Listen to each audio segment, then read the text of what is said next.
is Tzvi Lebetkin, the rabbi from another planet. Please like, share, and subscribe, and ring those little bells. Those little bells, ring that little bell. If you see multiple of them, ring multiple of them, baby. Don't hold yourself back. You know, you need to be you, honey. You need to be you. Be proud. Be proud. Be happy with yourself. Ring those multiple bells, or ring the bell. Or if you're not on YouTube at all, just find a little bell and ring it as well. I'm talking about this little bell icon that's up there somewhere on YouTube, which notifies you. Why do you want to ring the bell? Now, I haven't even got into that yet. Why do you want to ring the bell so you are notified when new videos drop? And listen, you don't want to miss a minute of this gold, baby. Let me tell you, it's all downhill from here.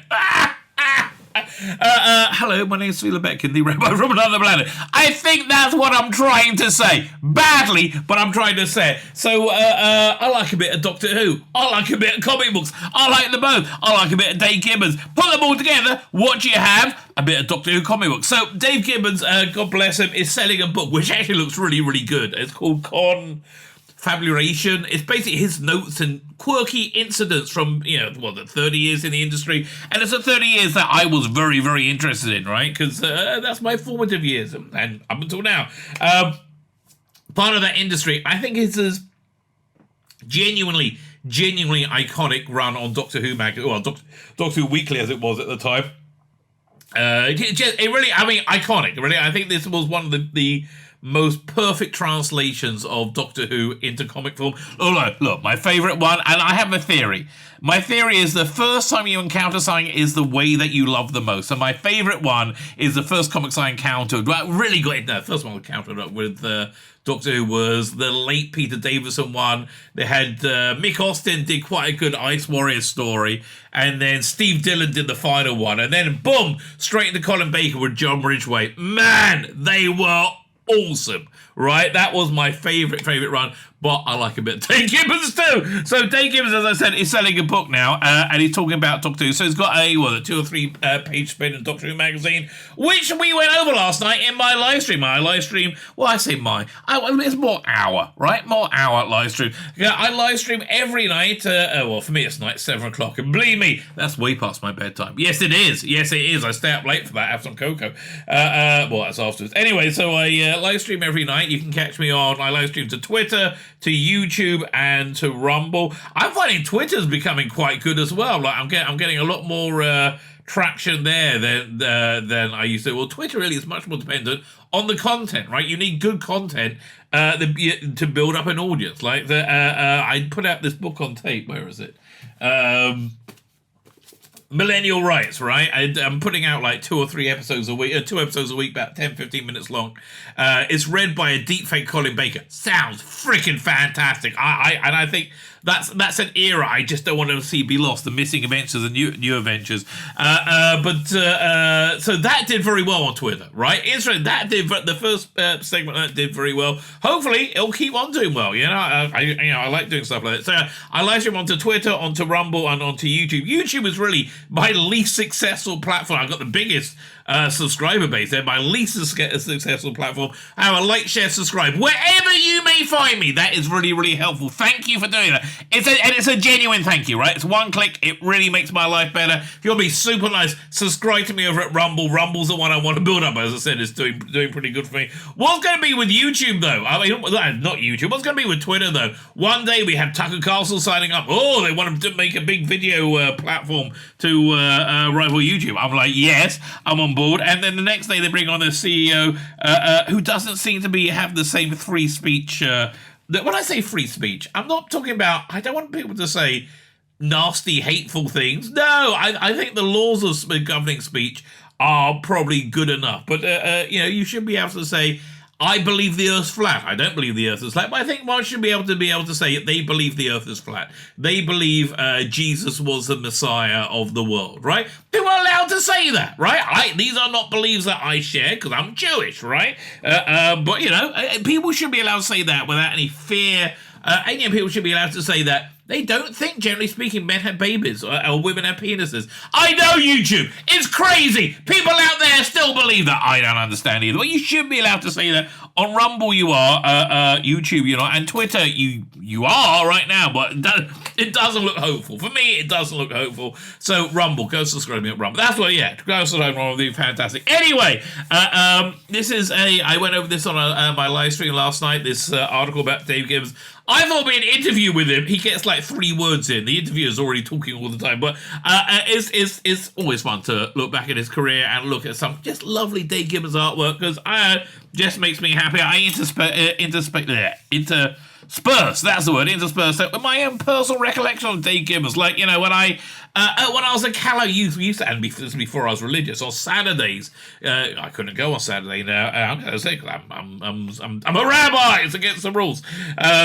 You used to have these great things once a month called comic marts in the central London, which was basically, it smelled like aging paper, and you had all these long boxes and all these vendors, but you had all the comic writers and artists would be there. Alan Moore, Dave Gibbons, Brian. You would meet everyone and hang out with them. It was really fantastic. Oh, over the days of my youth. Anyway, so I interspersed it with a lot of that. Fine. Like, share, subscribe, comment, all those things are fantastic. Thank you very much for doing that. Now, let me hand over to me from last night. Let's get a bit of Dave Gibbons action, baby. I'll pull out I got a nice Rorschach sketch he did for me somewhere. There you go. So I guess he's got a book out, which I actually wouldn't mind getting. It sounds pretty good. So for Doctor Who Weekly Comics about Dave Gibbons, the full stocks of the Flowing Scarf was like Superman's cake. So he tells Mark Wright, it did actually have its own personality. I mean, I do like Dave Gibbons stuff a lot. I have to tell you, it's I'm really tempted to get those Dan Dare books from 2000 AD. I bet they're expensive though, aren't they? Here, let me look up. One sec. We'll go to Amazon. Amazon.co.uk. What was it? Come on. Although I want to get Dice Man as well. That looks awesome, right? That does look awesome. Dan Dare. Do I have a... it's not so bad. It's $30, it says. You get 2 used from 21. Okay. I might think about that. Yeah, I don't know. Anyway, yeah. So, in short, I like a bit of Dave Gibbons. Let's have a look at what he's got to say. By the way, it's very hard to get a good photo of Dave Gibbons, right? I couldn't find a good one. I mean, I had a few, but I photoshopped them. They weren't working very well. So I went without one. I do get a feeling that a lot of times he does very... do you think he does very precise pencils or very rough pencils, and he refines everything in the inks? I think he refines it in the inks, is my guess. It feels like that because the inks seem very fresh and clean. Dave Gibbons was among the first flanks of art droids whose work appeared in the pages of the often violent satirical British title 2000 AD. Thank God. I mean, like, it was satirical. It was kind of like the Capaldi Doctor Who. Like some Doctor Who's are a lovable uncle, right? This is the uncle your parents don't want you to talk to, right? This is your crazy Uncle Mick, who's up to crazy shit. The so-called Galaxy's Greatest Comic, which broke new ground upon its launch in 1977. Actually, it kept breaking new ground for many years. Although I gave up reading it, sadly. It's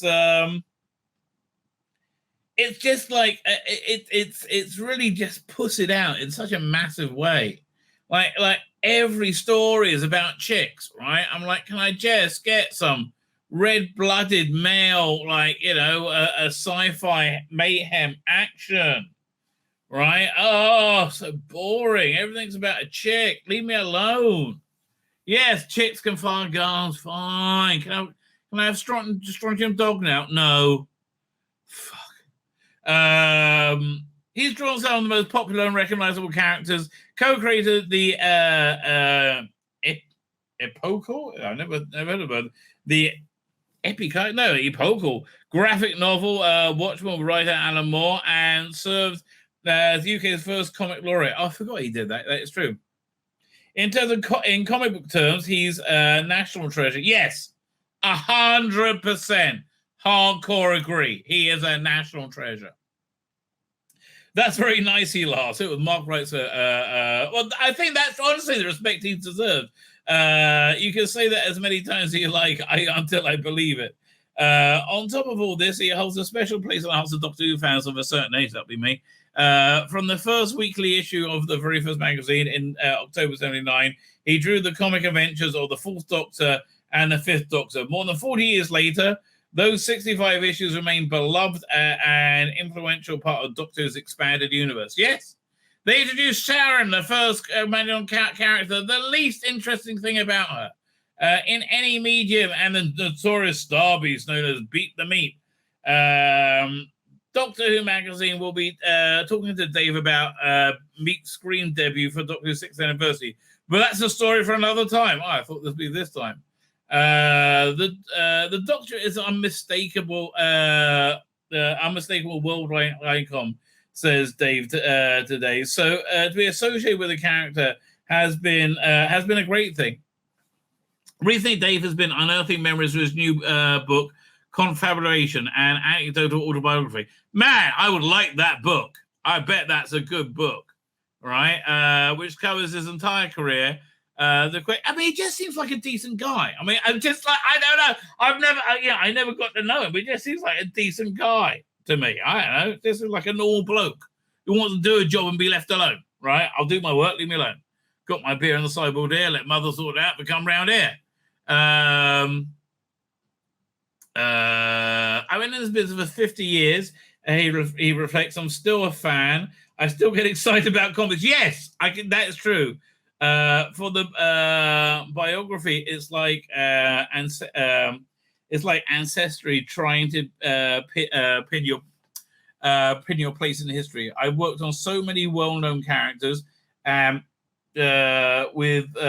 wonderful collaborators. With so wonderful collaborators. Period. Okay.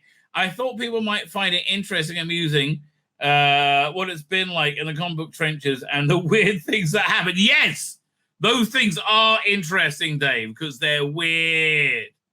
They're weird. Listen, this shit doesn't come out and normal shit going down, right? His Doctor Who is really recognizable. Really, it's like a perfect comic book translation. I mean, honestly, I like John Ridgway a lot, though, because that's really the comic book artist I grew up with. But again, Dave Gibbons is the man. What can I tell you? Although I sold most of my original work, it continues. I kept a lot of notes and compositions. I had plenty of stuff to illustrate and autobiography, stuff that hadn't been seen before. It isn't just pages of Watchmen. Yeah, no, it's got such a freaking awesome career. Having been a ferocious reader from an early age, with influences ranging from H.G. Wells to Isaac Asimov, can we hear him talk at one point rather than be described? Asimov and Superman V and Dan Dare in the Page of the Eagle. Dave found his way into British comics in the early 70s. My entry was through DC Thompson comics, which is a wonderful trading ground. By the time 2000 AD came along, I knew what I was doing. I could produce work work consistently and on time. Yes, I get the feeling, Dave, I meet my deadlines. Gibbons, it's this bad. Yes. For 2000 AD, Jay wrote the all-black Airball team Harlem Hero. Again, why are you focusing on all being black, right? It's the what's it called again? Harlem Globetrotters, obviously, in space, with jetpacks. It was cool. I mean, it was a bit blaxploitation, no fairness. You can mention being black, I guess. And reimagining his beloved hero Dan Dare as an explorer of strange lost worlds wearing a flying jacket. At which point another comics legend entered the story. Des Kin worked for Fleetway, the producer of IPC magazines, Very controversial guy, Deskin. He published a fanzine called Fantasy Advertiser. I did a lot of free art for him, and he would get me the odd lettering job. Des went to work for Marvel UK, where he became like a British Stan Lee. Yeah, that's kind of true. Deskin was kind of like the linchpin of Marvel UK in the early 70s. In its first, like his yeah, it was very much his vision, and I think his vision was kind of great. He'd always had an idea of a magazine where part magazine, part comic. He proposed Doctor Who comic, right? Oh, right. So he came up with Doctor Who magazine. Yeah, I mean, there's a lot of stuff he did that's kind of like this. Doctor Who Weekly founding editor offered Dave the chance to ink the pencil art of Doctor's weekly comic adventures. The artist had other ideas. To ink pages in a week isn't a full-time job. But if I could do the pencils and inks and at the same amount of work I was doing at 2000 AD, Des said, okay. Well, I'm glad he did say that. Dave was instrumental in bringing 2000 AD writers Pat Mills and John Wagner to the project. The writing partnership had previously submitted several story ideas to Doctor Who. I think they've been realized by Big Finish, right? Song of the Space Whale. There's a couple actually. Pat Mill here. 1 second. We'll do Big Finish. Hang on. Yeah, I'm surprised nobody ever adapted martial law if we're talking about Pat Mills stuff. Yeah, let's have a look. Pat Mills.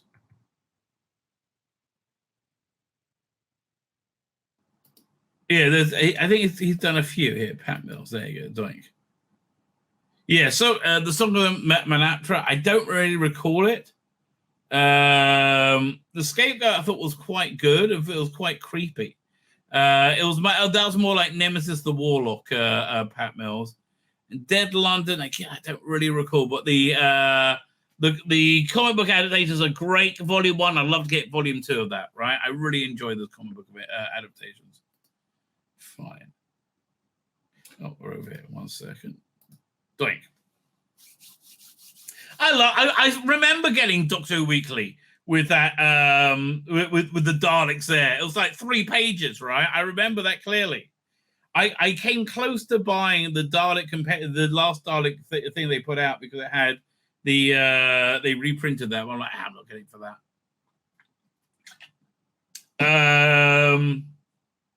Where are we up to? Ideas to Doctor Who. It meant they hadn't wasted all that time. They could now make money in their stories. I was getting to work with top writers, and they got to spread their wings and sell material they hadn't sold on TV. The team divvied up the script of the 8-part stories between them. Pat wrote the first story, The Iron Legion, and the third story, Star Beast. Oh, he's going to get paid. He is going to get paid. Good for him. Oh, Hex Adam Comics says, how you doing, mate? Thanks for joining us. Let me turn up. Man. So it says, John Cleese says, London. Oh, Mr. Jekyll said, John Cleese, London is no longer an English city. That's what I felt the last time I was there. Nobody had an English accent anywhere. It was weird. It was really genuinely weird. And John wrote the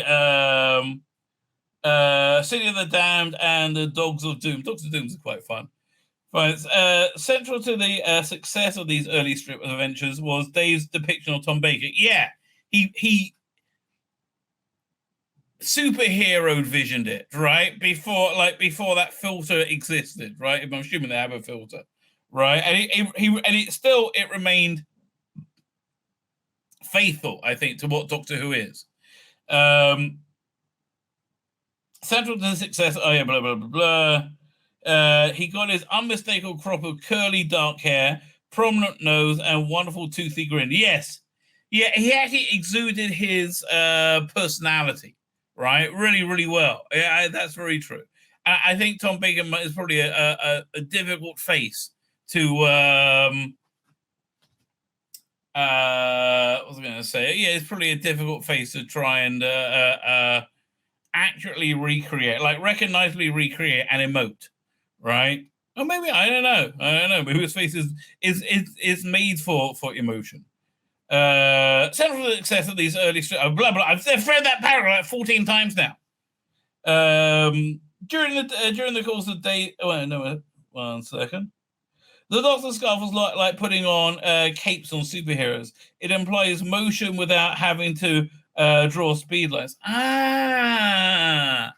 That's what he means. That is clever.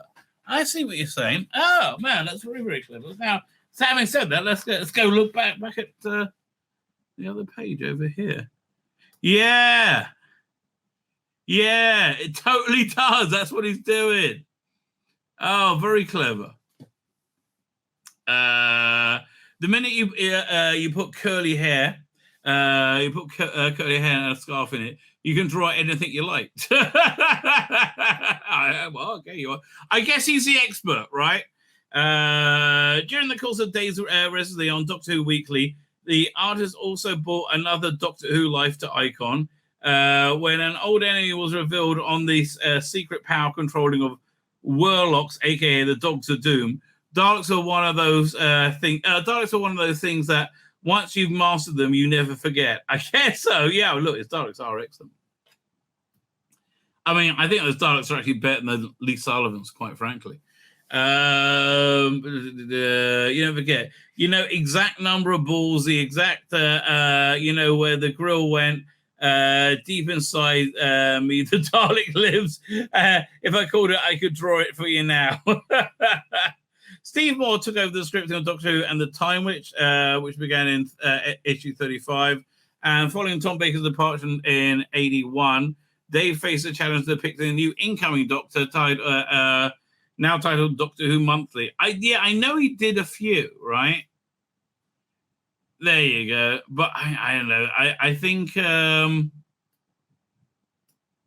Steve Dillon he did at least one. Maybe he did more. I can't remember. The Fifth Doctor, I remember Peter Davison always complained about his depiction in comic strips. Like, he always said, I look nothing like that, right? He always bitched about it. Fifth Doctor's comic debut came in the epic The Tides of Time, written by Steve Parker. I mean, that is wonderful. I had no references of Peter other than two smudgy pictures from the papers, Dave laughed. His agent felt we were depicting his client in an unfavorable light. Then editor Alan McKenzie set up the photo shoot. With Peter's indulgence, we got loads of really good references, shots, and transformed it. And it really started to enjoy drawing him. Enjoy drawing him. So the way Peter Davison says that, I remember telling the story. He said, "Yeah, look, they look nothing like me." So they came in, they took all these pictures, they did all that, still look nothing like me. A hallmark of Dave's career. Yeah, come back. Twink. A hallmark of Dave's career has been known when it's time to move on. His Doctor Who swan song was "Stars Fell on Stockbridge." He defined the look of that one. I think it's important that he drew that. Published in some 3 years after his debut. The story, again, written by Parkhouse. I mean, like, Dave Gibbons hasn't even got a word in this whole bloody interview. The story, again, written by Parkhouse, UFO spotting Doctor Who mainstay Maxwell Edison, and ended with the unique flourish from an artist. I signed the last page of Stockbridge because it was my exit. I worked on some really good writers. Steve Moore was always a joy and is much missed. By the way, if you want to know a little bit about Steve Moore's character, there's a spoken word thing by Alan Moore called The Unearthing. I think it's The Unearthing. That's fantastic. Especially him and Steve Moore doing a weird magic experiment. Maybe mushrooms too. I couldn't really tell. Where are we up to? Steve Moore was always a joy, much missed. C. Parkhouse wrote these sprawling time and space stories. I withdrew with mutual regret. They were sorry to see me go, but had to move on in his career. Yes, it's very true. You did have to move on in your career. Following his work on Doctor Who Weekly and Monthly, he returned to 2000 AD, where he co-created Genetic Infantryman Rogue Trooper. I love that. His work was noticed by DC Comics, and in 83 became an early export. Yeah, he was one of the big brain drain to the American industry. The future will bring Green Lantern, Batman, and Superman, and 86 Watchmen. The collected edition of the latter became one of the most acclaimed and best-selling graphic novels of all time. I'm not sure he gets much money out of it. Yeah, I just think Alan Moore could have made himself a better deal. Like even after the fact, right? It seemed to be like I wish I could have been there to whisper in his ear. Said, "Look, Alan, mate, may I suggest this?" They would love more Alan Moore stories, right? They would love more Alan Moore shit. Alan Moore makes some money, right? But Alan Moore can make himself money as well, and we can have a more equitable payment system because they want Alan Moore, right? I think they could. I think they, after the fact, they could have made the deal, right? Because I don't know, because he seems like such an important asset. Where was it? Graphic novels. HBO TV that was shit, talking about Watchmen. With Doctor Who, however, the end is rarely end. As Dave has discovered, I revisited the Doctor. I revisited the Doctor from time to time. I got an invitation from Scott Gray. He's a Doctor Who magazine comic editor, former Doctor Who magazine comic editor, and drew 3 pages for Peter Capaldi for his 500th issue. That was lovely. I remember that. John Ridgway did as well, of the magazine. It took me back... back in time and made me feel just how I used to, and I'm glad I got the Capaldi run just right. I'm glad I got the Capaldi just right. You're not that far. I've seen better Capaldis. They put his success down to a simple formula. I've always tried to do what interests me rather than what's likely to make most money. That's what people who are successful always say, but I don't know. Maybe the things that interest them are things that are on the cultural zeitgeist, which is why they end up making them money, right? Things that are done with true enthusiasm and true love tend to realize their value. That is true. That's taken me from 2008 to Doctor Who to DC Comics, Watchmen, and back to creator own stuff. The thing that has kept me moving all these years is I tend to work on things I love. People love the Doctor, and when it's done by people who really love it, I think here's the thing. I do think the new Rusty Davies here is done by people who love it, right? I believe that, right? I believe that. I don't think the Chibnall era was done by people who love it because I think they love themselves too much. But I might be wrong. But it just seems to love it so much. I don't know. I'd love to find out. And when it's done, people will love it. That's a recipe for longevity and success and good time. Well, listen, it has longevity and success. Oh, here we go. So somebody mentioned this in the chat. 1 second. Where'd it go? Doink. In the early 1980s, Dave Gibbons was tapped to work in North America by DC Comics, which was the start of a major exodus of British comic talent. The next few years saw him contribute to Green Lantern, The Flash, Batman, and Doctor Who. Deskin has always had in mind that we could export Doctor Who comic stories to the States and get them to and get Marvel to publish them. Explains Dave. Although they were created for a weekly episodes, the idea was that we could be spliced together in continuous narratives, and eventually that happened. First, in a slightly offbeat Marvel premiere, then in a standalone Doctor Who title. Yeah, no, I remember this was actually very good. This was a good place to get reprints, right? I later got to do covers, so it all worked out very well. I really enjoyed doing the covers because they gave me carte blanche. It gave me a chance to revisit things that I've drawn several years before. And come up with the definitive images of them. Yes, that is true. Yes, that's definitely the vibe you get from these covers. It's a revisiting and maybe a tweaking, right? It's a George Lucasing, right? A George Lucasing. That's how I describe it. We got a spread of those covers, an autobiography. it's fascinating to see see the range of images. Yeah, it is fantastic. You know, how much is that book he's selling? What is it? Can I click that? Does it go anywhere? Oh no, hang on. So, you know what? Let's go to Amazon. We'll look it up right now. Amazon.co.uk. The thing called again, bloody thing called again? Confabulation. Ah, there you go. Dude, can you just give it a normal name, mate?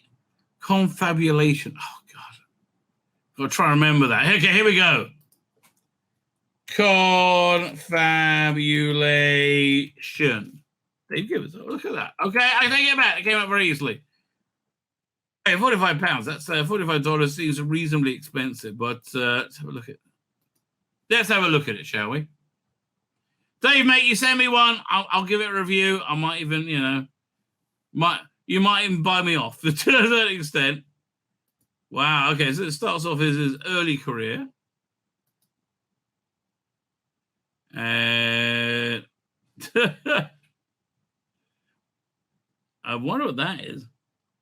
Despite high quality printing, full color artwork, and eclectic collectibles of a collection of stories, Earthside 8 never got further than this dummy issue. I've never heard of that.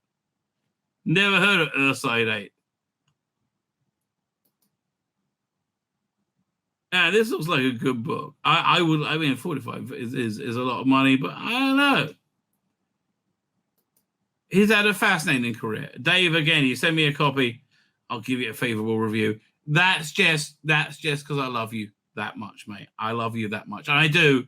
I love you, and I want to be close with you, and maybe snuggle, right? Maybe snuggle. That'd be nice. My name's Tzvi Lebetkin, the rabbi from another planet. Please like, share, and subscribe, and ring that little bell. Ring the little bell so you're notified when new videos drop.